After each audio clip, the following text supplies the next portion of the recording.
le gendarme financier européen s'est pas réveillé en se disant ils ont été sanctionnés en France, on va voir ce qui s'y passe. Non, non. Bonjour à tous, Guns et Fenot, bienvenue sur But Football Club pour notre traditionnelle question Olympique Lyonnais. Mais tout d'abord, le pouce pour aimer cette vidéo, la clochette pour vous abonner, et let's go. Cette semaine, on va parler de l'UEFA et du risque de sanction contre l'OL. Car comme vous avez pu le voir en fin de semaine dernière, l'info est tombée sur le site de l'équipe, l'ICFC, l'instance de contrôle financier des clubs, a fait une descente à Lyon la semaine passée.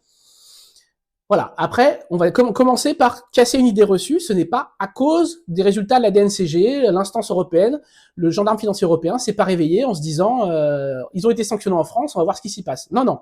Ce qu'il faut savoir, c'est que c'est un process qui commence dès le mois de juillet. L'OL a eu une notification en juillet comme quoi il y aurait une visite à ce moment-là de la saison des gendarmes financiers européens et que les comptes seraient épluchés à ce moment-là. Donc, c'est ce qui s'est passé. Est-ce qu'il y aura des sanctions? Pas sur la saison en cours, ça c'est sûr aussi, parce que l'UEFA prend toujours 1 an pour fonctionner.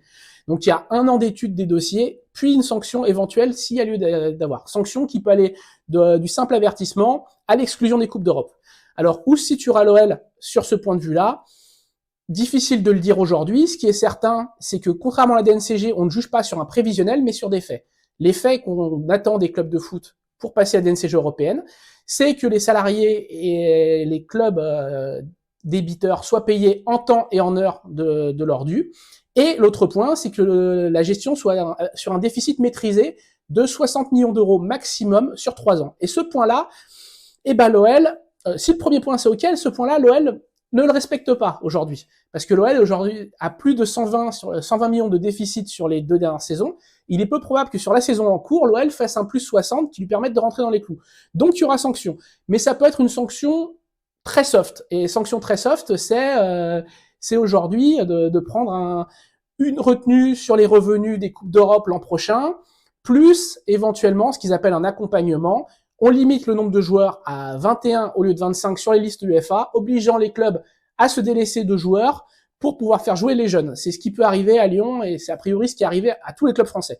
Maintenant, il ne faut pas exclure la possibilité d'une exclusion européenne parce que des clubs ont été touchés par ça. Bon, c'est souvent des clubs qui avaient des problèmes de paiement et des traites en retard sur les salaires et les transferts.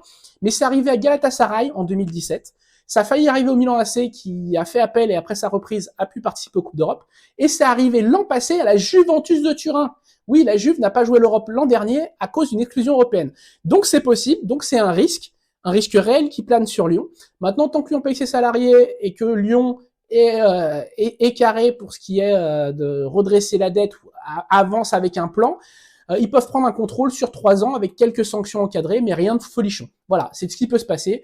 Mais bon, wait and see, comme on dit, et à la semaine prochaine pour une nouvelle vidéo Olympique Lyonnais.